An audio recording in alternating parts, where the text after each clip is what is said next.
People today. They could spend half their lives over 50. That's a lot of living. So it helps to have a wise friend and fierce defender in your corner. A friend like AARP. So your health lives longer. This is just slow-mo karate? Just slow-mo karate. Your money lives longer. I just bought that. I just sold that. And your happiness lives longer. That's why the younger you are, the more you need AARP. Join today. Welcome to AARP Illinois' virtual event. It's so wonderful to have you with us. AARP is on a mission to connect with individuals across various communities, especially those aged 50 and above. We're here to listen, understand, and address the unique needs of you and your community as we age. Our goal is to enrich your experience by expanding our local activities, providing opportunities for you to discover and engage with all that life has to offer right here in your own community and virtually. As we journey through today's event, we invite you to consider joining our dedicated team of AARP volunteers. It's a chance to make a meaningful impact and help us better serve those 50 plus across the nation. Connect with us and be a part of this vibrant movement toward positive change. Welcome, and let's make this event both fun and transformative.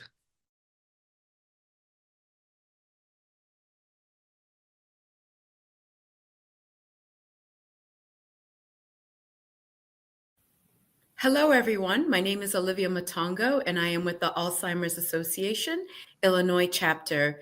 Today, Annie Stahlfeld will be taking you through the first installment of the Empowered Caregiver series called Building Foundations of Caregiving. This program is for people who want to learn information and skills to care for somebody living with Alzheimer's or another dementia. I will now hand it over to Annie to start the program. Thank you. Hi, welcome to Building Foundations of Caregiving. Today's session is part of the Empowered Caregiver series presented by the Alzheimer's Association. As Olivia mentioned, my name is Annie Stahlfeld. I'm a community educator here at the Alzheimer's Association with the Illinois chapter. And my connection to the disease is that my grandma had Alzheimer's, so I'm volunteering in honor of her. She was really foundational for a lot of my life. So let's take a look at our learning objectives for today.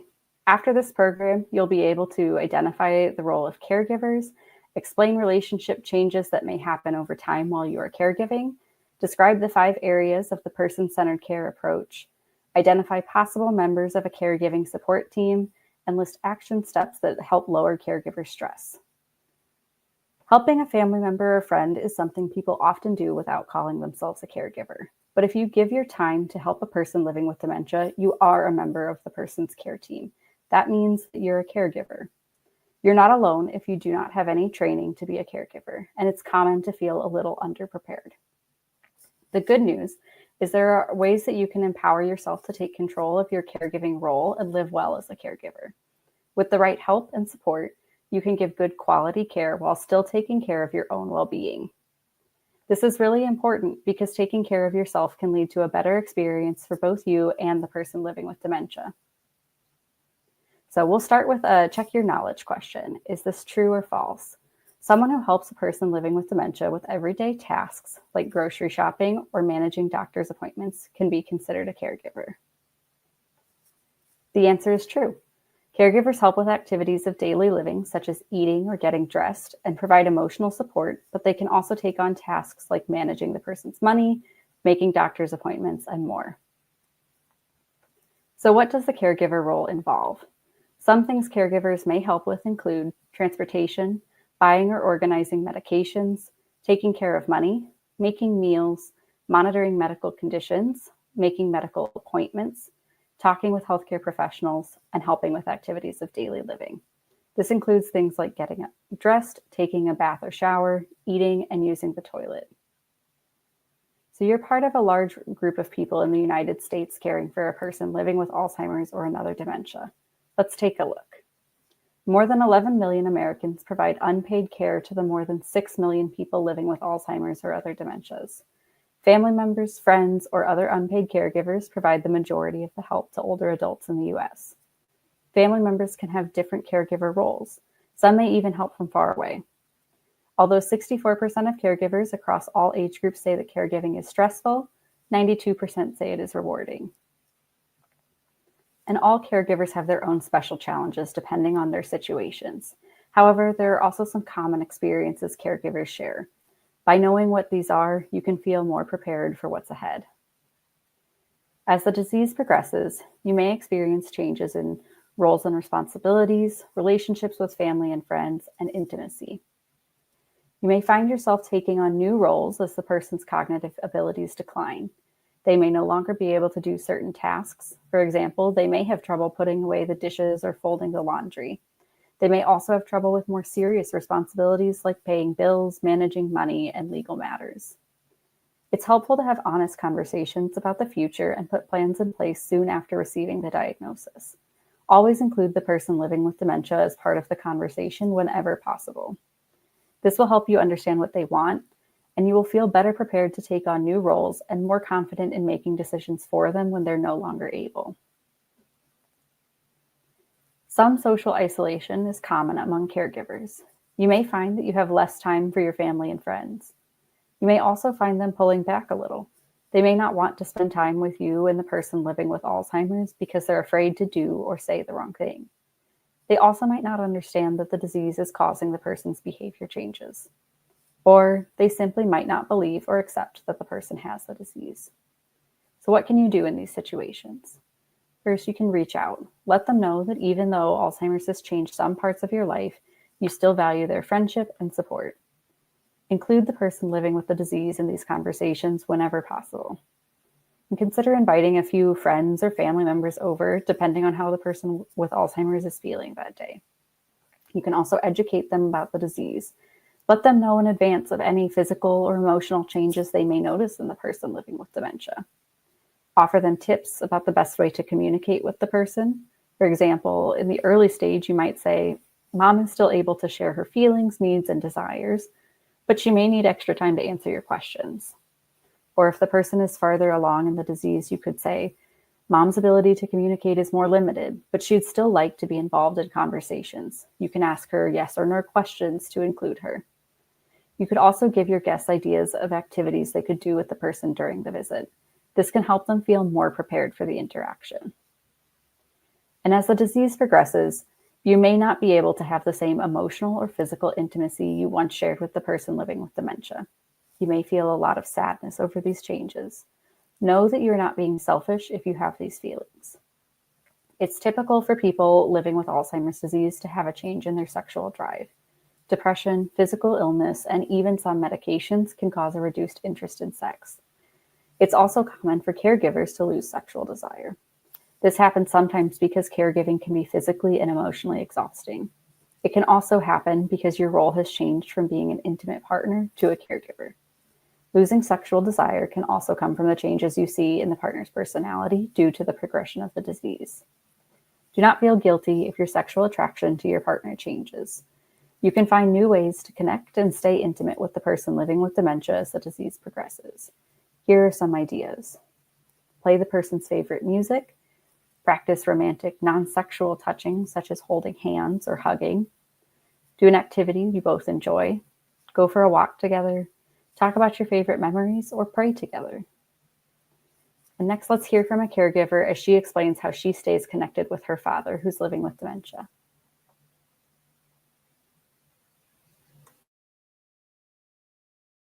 When I think about caregiving for my dad, who's been living with Alzheimer's disease for 13 years, my expectation is not that my dad is going to remember my birthday or know how old I am. But I'm pretty confident that if I show up at his place in his memory care assisted living with some cake, light a candle, and tell him, "Dad, today is my birthday," he's going to smile, give me a hug, and want to enjoy some cake with me. And so that gives me a glimpse into that love and that connection that's still there between us as father and daughter. I've had to realign my expectations, but that has allowed me to be more present and available for these happy and connective moments between us.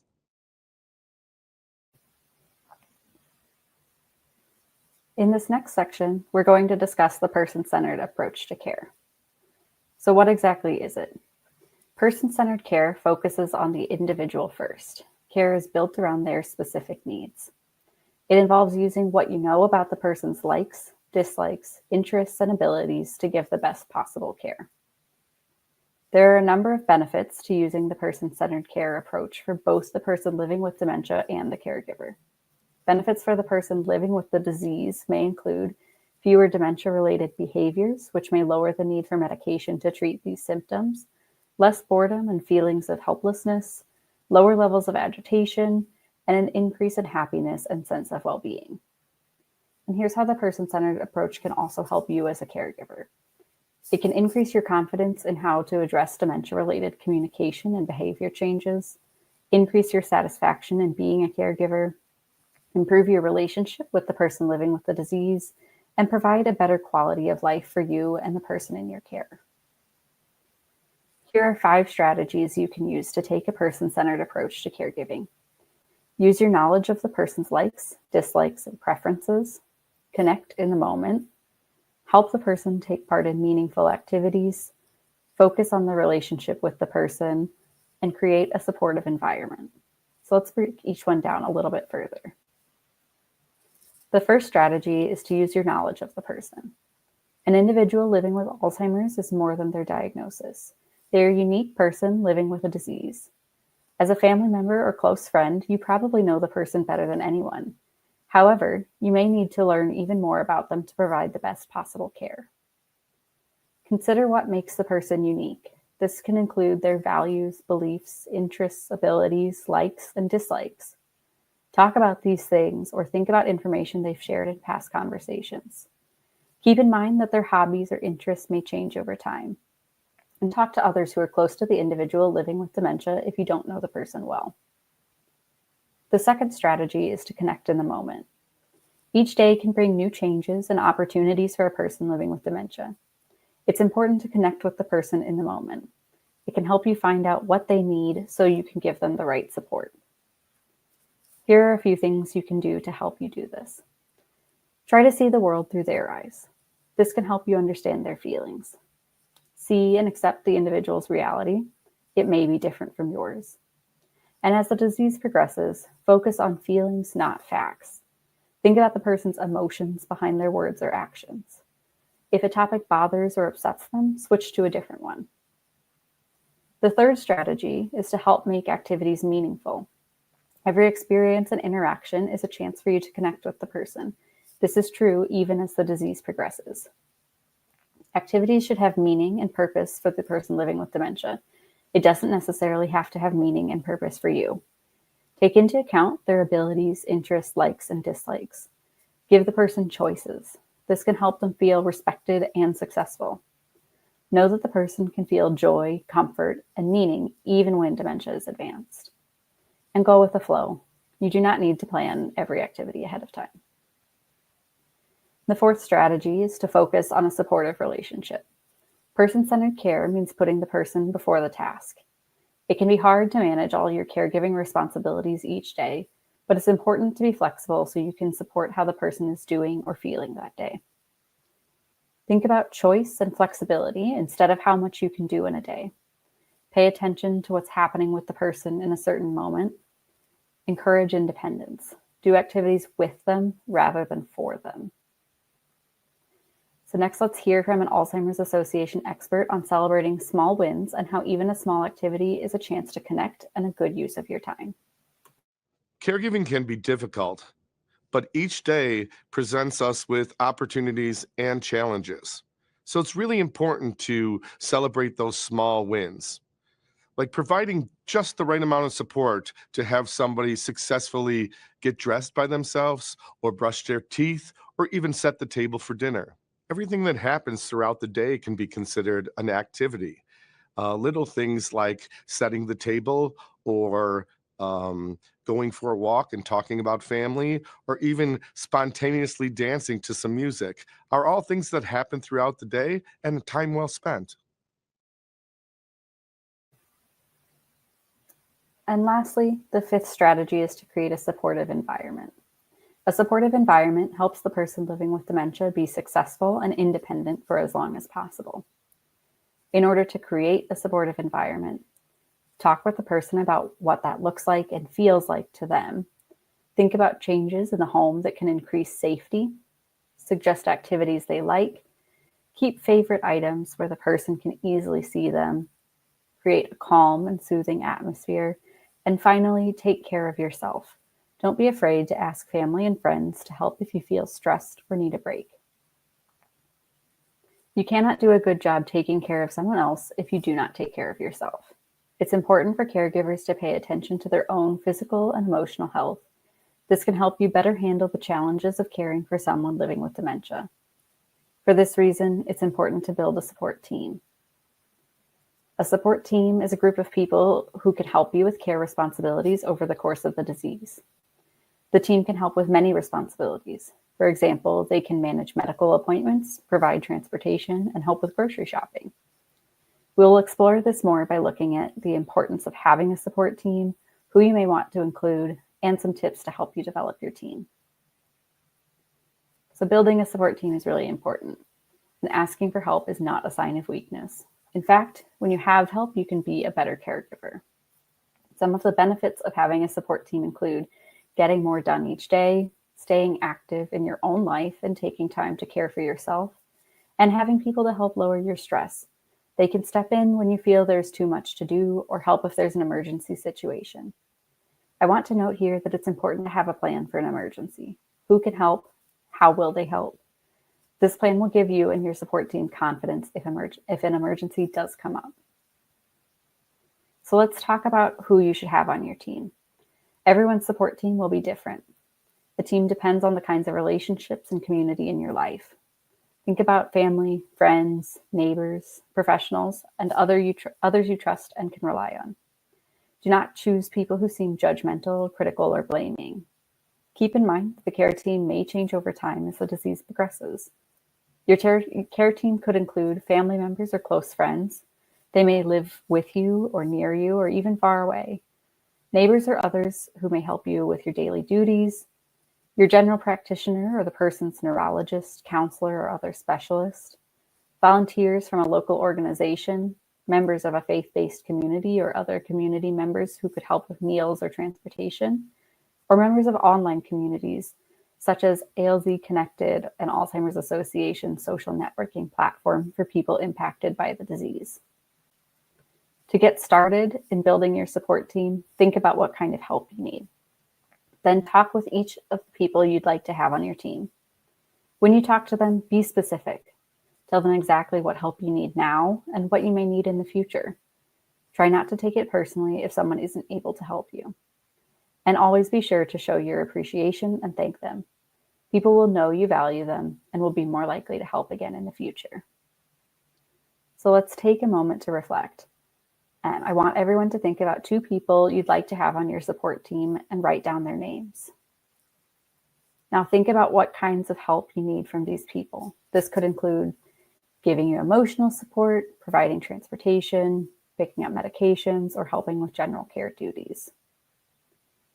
It can be hard or seem strange to focus on your own health when you're caring for someone else, but taking care of yourself is very important. It can help you be a better caregiver. So let's do a quick knowledge check. True or false? Dementia caregivers are less likely to experience anxiety and depression than other caregivers. The correct answer is false. Caregivers of people living with dementia are more likely to experience anxiety and depression than non-dementia caregivers. They are also more likely to experience financial and physical difficulties. It's important to make sure you're watching out for the warning signs of caregiver stress. Common symptoms include denial. You might not want to accept or believe that the person has the disease or that it will get worse over time. Anger. You might feel angry at or frustrated with the person living with Alzheimer's because they cannot do the things they could before. Social withdrawal. Maybe you stay away from friends and activities that used to make you feel good. Anxiety. You might feel anxious about the future or facing another day. Depression. You might feel constant sadness, loss of interest, or like your spirit is broken. This can affect how you deal with life. Exhaustion. You may be very tired and have trouble doing necessary daily tasks. Problems with sleep. Your worries might keep you awake at night. Irritability. Your mood might change. This can cause negativity in your responses and actions. Lack of focus. It might be difficult to concentrate, and that might make it harder to do your usual tasks. And also health problems. Stress can lead to physical problems. Talk to your doctor if you notice signs such as blurred vision, stomach irritation, high blood pressure, changes in appetite, and sleeplessness. We've talked about what stress can look like. Now let's look at a few things you can do to help prevent or manage stress. Here are a couple of tips to keep in mind. Find relaxation tips that work for you, such as breathing exercises or meditation.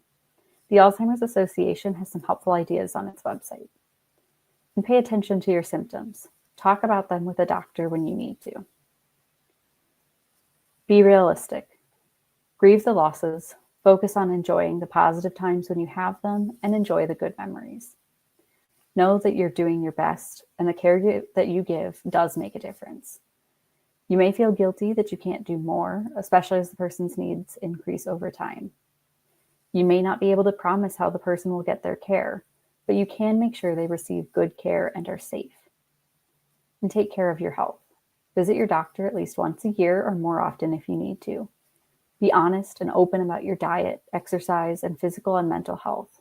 Listen to what your body tells you. Take a break. It's normal to need a break from caregiving duties. No one can do it all by themselves. Look into respite care to allow time for you to rest and take care of yourself. And get the help that you need. People living with Alzheimer's disease change over time. Their needs change too. They may require more care than what you can give them by yourself. Learn about community resources and care options. This can include home care services, residential care, and other programs. These options can make the transitions easier. So let's hear some advice from a caregiver. The advice I would have for others about caregiving is to be kind to yourself, be gentle to yourself, allow yourself to make some errors. Don't judge yourself so hard. Take good care of yourself, eat well, exercise, interact with people outside of the household. Do things that are just for you. Go out to eat sometimes. Go out to eat with a friend or maybe alone. But remember that you have to be the best you in order to take care of your loved one. So it is very, very important that you take care of yourself. So to help you apply what we've learned today, you'll find an activity in the resources or the comments of this video. This activity will help you to continue to think about how you can start to plan or reduce stress and make your own health a priority. You'll write down any signs of caregiver stress you may have or be starting to experience, as well as what triggers your stress. And then you'll write down one thing that you'll do in each of these categories: taking care of your physical health, taking care of your mental health, and taking advantage of resources. So we've talked a lot today about the challenges associated with caregiving, but it can also be a very rewarding and positive experience. So let's hear about some of the benefits of being a caregiver. My mom loves to hug. You know, we're huggers. And so my mom is very much, you know, and even now she will, you know, they're getting into bed at night. You gonna give me a kiss tonight? Can I get a kiss? And she'll kiss me. But often what keeps me pumped and what keeps me going as well, my mom tells me, I don't care what type of day or what she's done, she often says to me, I love you so much. Thank you for taking care of me. You know, and that means, especially there's sometimes when it's been a hard, long day. And at the end of that day, you know, she'll look up and she'll say, thank you so much. I appreciate you for taking care of me. And that makes it all worth it. It's like everything else, nothing else matters. It's like, hey, you know what? And that's the best feeling in the world, because when you're caring for somebody who can't necessarily tell you what's going on, to have them to say, I love you, I appreciate you, it makes it all worth it, because it lets you know that you're doing something right. So whether you're looking for more information about caregiving or you have other questions about topics we haven't covered today, Know that the Alzheimer's Association is here for you. We provide a wide variety of information and support, including our free 24/7 helpline that's available in over 200 languages, which can connect you with highly trained and knowledgeable staff. They can help with education and decision-making support. They can help during a crisis, and they can also help you find resources. Master's level clinicians are available all day and night. They can give detailed care consultations, a free of charge care navigation service. Families can use this at any stage of the disease. We also offer many local resources. So find your Alzheimer's Association chapter at alz.org/findus. We offer local support groups for caregivers, people living with Alzheimer's, and others facing the disease. Some groups are led by professionals and others are led by specially trained caregivers just like you. The Alzheimer's Association and AARP Community Resource Finder is a database of dementia and aging-related resources. It's an online tool that can help you find programs and services in your area. Our website, alz.org, has free information and resources for people facing Alzheimer's and other dementias. alz.org/care has information for caregivers. alz.org/safety and alz.org/driving offer information on staying safe at home and how to know when it's time for the person to stop driving. ALZ Connected is a free online community for people living with dementia and their caregivers. And ALZ Navigator is another interactive online tool. You answer questions about your situation, and then it makes a plan just for you. The plan includes information, support, and local resources. We offer a number of education programs like the one you've attended today. These programs can help you learn more about the disease and various caregiving topics. We have free in-person, online, and virtual programs. Thank you all for attending today's presentation and viewing the video. That's all from us.